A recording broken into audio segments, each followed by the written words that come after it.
So, what have I been doing on the 4th of July? Not something I really want to do, but my car got an R sticker on for rejected for inspection. And part of the reason why I got an R sticker was that the strut on the back left side is damaged. If you look right here at the spring is cracked and separated. So I thought, okay, so I'll try and repair this thing and take that thing out. So to take it out, you got to remove this. There's a bolt on the bottom here you get off, a nut. You take off these large bolts here and this arm comes down. But the real bugaboo is there are 3 nuts on the very top here. And so you read the Mercedes manual and it goes, oh yeah, take out the spare tire. So I did. Take out the spare tire, and I took out the whole wheel well, as you see here. So here's the new strut tower. I did get 2 of these nuts off. This took an hour and a half and this took an hour and a half.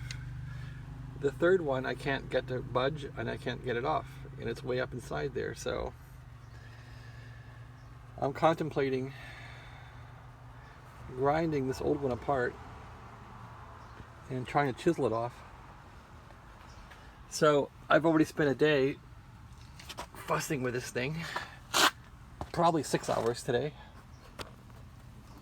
And if you take a look here at what this job entails, when the spare tire is out, you can access the nuts on the one on the right side, but the left side here, you have a gas tank in the way. So anything I do, I've been going over this gas tank with wrenches, with beveled wrenches, and I've been able to get 2 of these nuts off the top of the shock tower, but not the third one. And so tomorrow, July 5th, after work, perhaps I'll be dealing with this again.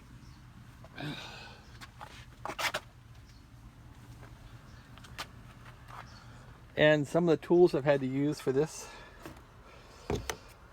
I piled them up right here. The useful tools have been a plain 13mm wrench. That was not useful. I did use this to put it on the end of the wrench for leverage. So I put the wrench onto the wrench to have some torque to get the bolt off. In some cases I could get the socket on there once the nut was high enough on the shock tower. And I have this really interesting socket tool from Harbor Freight, which is on the ground still.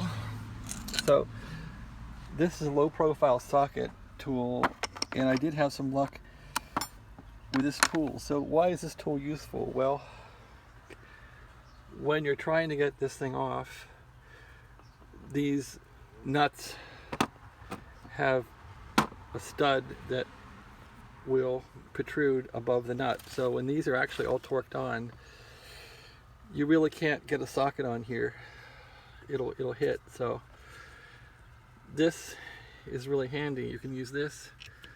The nut will go, or the stud will go through the middle, and then you can put this thing on this ratchet like this there, so it becomes a tool, and the stud will go right through the middle. So this was useful when I was able to get some room to maneuver it, but each of these nuts took me an hour and a half. I still have one to go.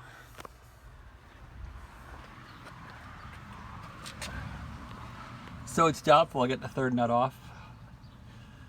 I did also take the wheel well out, and I could access the closest nut through here. I could access it there. But what I'm thinking of doing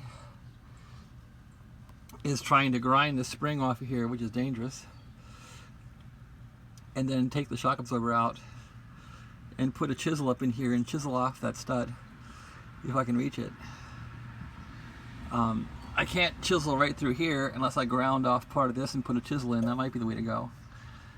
Or I can try and get the nut off again, but I'm not having much luck with the nut. But this will probably be 500 bucks at the garage to get that nut off of there. And I'm not sure I want to pay 500 bucks again on a $500 car that now has about $9,500 of parts in it. There has to be an end to spending money on this truck. I think this truck's actually going to be sold pretty soon. I'm just sick of working on it. Okay, well, that's the status of my truck and how to consider getting out your back rear shock strut on your Mercedes to put a new Sachs strut in. As you can see, I'm 2 nuts out, 1 to go. Who knows what other things I'll encounter. It's been a very unpleasant Thanksgiving. Thanks for watching.